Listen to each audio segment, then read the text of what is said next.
बाप्पा, मराठा समाज बऱ्यापैकी बीजेपी सरकारला कंटाळलेला आहे, पण लोकसभेच्या मैदानामध्ये मराठा चेहरे 3 उतरणार आहेत. एक आपल्या रूपातून, एक दुसरे एक हिंगे पाटील म्हणून आहेत आणि तिसऱ्या ज्योतिताई मेटे हे अपक्ष म्हणून उतरणार आहेत.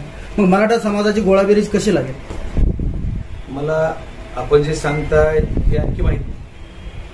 आज जर विचार केला आजच्या दृष्टीनं, काल एक जणांना मराठा समाजाच्या कार्यकर्त्यांना उमेदवारी दिली.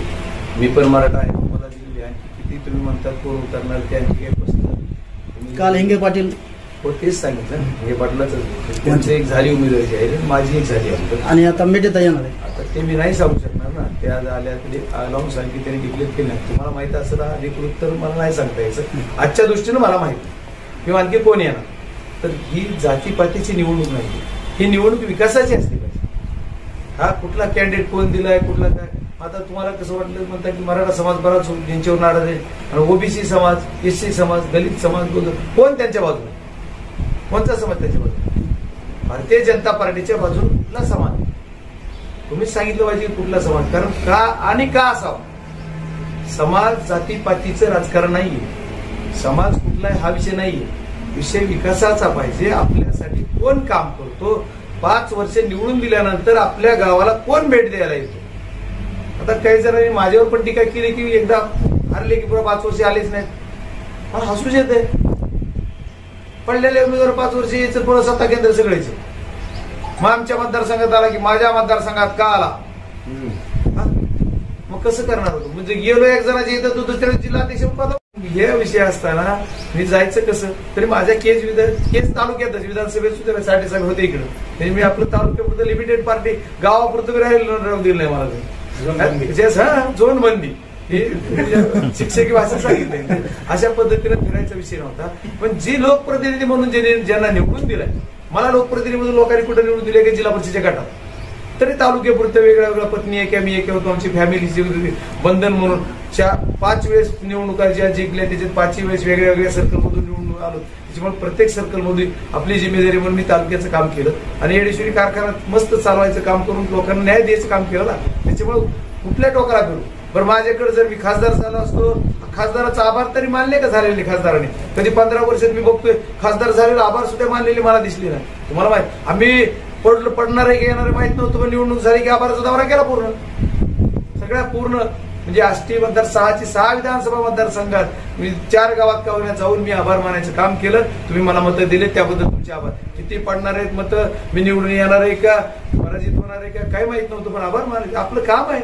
आणि हसत हसत ते सगळं सहन केलं, सगळं झेललं आणि तुमच्या सर्वांच्या पुढे आणखी परत तेवढ्या नव्या राजा नवी प्रजा म्हणजे सारखं नव्या आदरणीय पवार साहेबांनी नवीन चिन्ह दिलंय आम्हाला. आता तुतारीदारी माणूस, आणि त्याच्या आधारावर दुसऱ्यांदा लढायची ताकद आदरणीय पवार साहेबांनी मला दिली. बीड जिल्ह्याच्या इतिहासात राष्ट्रवादी स्थापन झाली, त्याच्या इतिहासात पहिल्यांदाच कुणी कॅन्डिडेट डबल झालाय, तो बजरंग सोनवणे. त्याच्यामुळे हा इतिहास घडणार आहे. बाप्पा, सोशल मीडियावर आपली जुनी पोस्ट फिरत आहे. आपण मागच्या वेळेस सोशल मीडियाला बोलताना किंवा मीडियाशी बोलताना सांगितलं होतं की माझी छाती जर फाडली तर एका छातीमध्ये अजितदादा, दुसऱ्या छातीमध्ये धनंजय मुंडे साहेब. आणि हाच प्रश्न धनंजय मुंडे साहेबाला आपल्याला उमेदवारी मिळाल्यानंतर विचारले, तर तेव्हा त्यांनी असं मत व्यक्त केलं सोशल मीडियावर की जूनमध्ये रिटर्न आपण परत त्यांच्याकडे जाणार. अशा प्रकारचे सोशल मीडियावर सध्या पोस्ट करत आहे. नाही, आपण जो प्रश्न विचारलाय तो प्रश्न थोडासा करेक्शन करतो. प्रश्न मी त्यावेळेस म्हणलो होतो की माझ्या एका छातीवर नाही, मला एकच छाती आहे. माझ्या ती 2 जण दिसतील असं मी बोललेलो आहे, खरं आहे. त्याच्यानंतर त्यांनी काय बोललेले आहे तर त्यांनी बोललेले मी चांगलं ऐकलंय की ते म्हणले आणखी जूनच्या नंतर आम्ही छाती त्यांच्या दिसू. खरं आहे. त्यांचा निर्णय असा झाला असेल की जूनचा निकाल लागल्यानंतर ते आदरणीय शरदचंद्रजी पवार साहेबांकडे परत येणार असतात.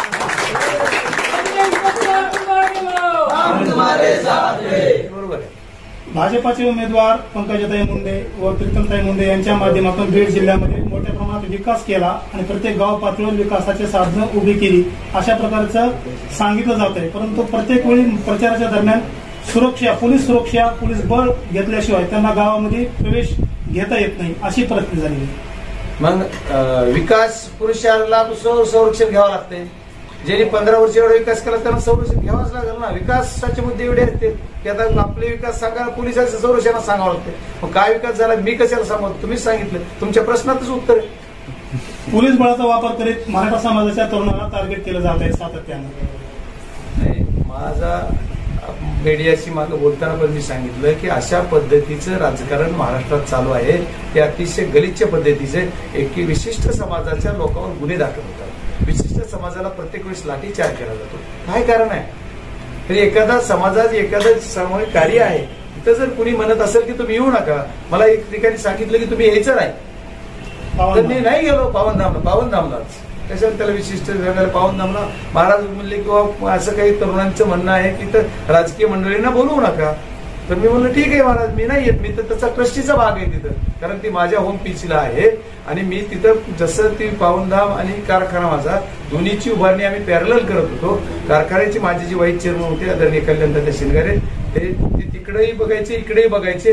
दिवसभर आम्ही सेल्स कारखान्याचे कलेक्शनला असायचे, रात्री महाराज लोक सगळे ह्याच्या पायाभरणीसाठी जायचे. त्यामुळे त्या ट्रस्टीचा भाग एक मी आहे.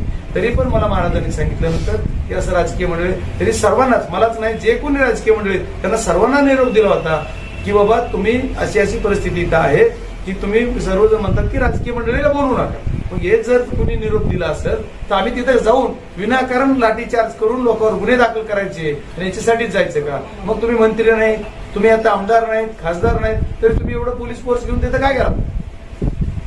आणि पुन्हा म्हणता की झेंडा एकाचा दांडा एकाचा. आम्ही तशी कुणाला आडून वार करणारी आमची औलाद नाही. जे आहे ते प्रत्यक्ष वन टू वन बोलू, असं करायचं आम्ही पाप कधी करणार नाही. ते आमच्या भगिनी आहेत आणि एका भगिनीवर असे एवढं म्हणजे नालायक प्रत्येक कुणी करणार नाही. आम्ही त्याच्यामुळे करू. हे विषय समाजाचा आहे, त्याच्यामुळे समाज जे आहे ते समाजाने तरी काय आम्ही कुठून तरी लावून देण्याचं असलं कृत्य करणार नाही. जे समाजाच्या भावना आणि समाजाचा तो भाग आहे त्याच्यामुळे ते होऊ शकते. त्याच्यामुळे ती करणाऱ्यांच्या भावना समजून घ्या ना. ठीक आहे, तुम्हाला आडवीनं रोखणं नाहीये त्यांची भावना. त्यांची भावना आहे की आम्हाला समाजाला गरज आहे, आमच्या समाजाचा तुम्ही विचार करा, तुम्ही सत्ताधारी पक्षाचे आहोत. त्याच्यामुळे त्यांची भावना आहे की आज काय कुणी म्हणतो किंवा नाही, मला आता ज्या काळाची परिस्थिती वेळोवेळी बदलत राहते त्या काळात समाजाला वाटत नसेल की आम्हाला आरक्षणाची एवढी तीव्रता. आज समाजाला वाटतंय की आरक्षण पाहिजे, तर का? त्यांचा राईट आहे. बाबासाहेब आंबेडकरांनी जी घटना लिहिली त्या घटनेच्या अनुषंगाने आपल्याला आपला अधिकार आहे की आपण मागू शकतो आम्हाला आरक्षण पाहिजे. मग आरक्षण मागता मग तुमच्यावर गुन्हे करणार, तुमच्यावर लाठीचार्ज करणार. आम्ही एकटाच फिरतोय ना, पोलीस ना काय, माझ्याबरोबर कार्यकर्ते आहेत, कोणी दिसते पोलीस, फक्त कार्यकर्ते मात्र आहेत. जनता जर मारायचं तर मारा, आम्ही काय चुकलो असलो तर मारा, आमचं काय म्हणणं मी आणि काही. त्याच्यामुळे हा विषय माझी विनंती आहे त्यांना सुद्धा, प्रति उमेदवारांना, की बाबा तुम्ही मेहरबानी करून कुठलंही काही अनुचित प्रकार घडत असं तुम्ही वागू नका. तशा पद्धतीने ग्राउंड तयार करू नका आणि त्याचं काहीतरी वेगळा अर्थ लावून परत पुन्हा मीडियाला वेगळं सांगू नका, अशी अजून. ओके, मीडियाच्या माध्यमातून शेवटच्या मतदारांना काय आव्हान करा? आपल्या सर्व मीडियाच्या माध्यमातून मी बीड जिल्ह्यातील सर्व जनतेला एकच आव्हान करणार आहे की आदरणीय शरदचंद्रजी पवार साहेबांनी माझ्यासारख्या एका शेतकरी कुटुंबातील गरीब तरुणाला आदरणीय पवार साहेबांनी लोकसभेची दुसऱ्यांदा संधी दिलेली लढायची आणि तुमचा सर्वांचा सन्मान केलाय. ज्या 5,09,108 लोकांनी मला मागच्या वेळेस मतदान दिलं त्या सर्व लोकांचा, त्या सर्व मतदारांचा आदरणीय पवार साहेबांनी सन्मान केलाय की तुम्ही केलेलं मतदान मागच्या वेळेस संधी चुकली, यावेळेस ती संधी घडवून आणायची. त्याच्यामुळे तुमचा सन्मान केलाय. तुम्ही ते तुमच्या स्वाभिमान ठेवून आदरणीय पवार साहेबांचा सन्मान आपण मतदान रूपी आशीर्वाद देऊन येणाऱ्या काळामध्ये लोकसभेत पाठवावं, असं तुम्हाला सर्वांना तुमच्या माध्यमातून आव्हान.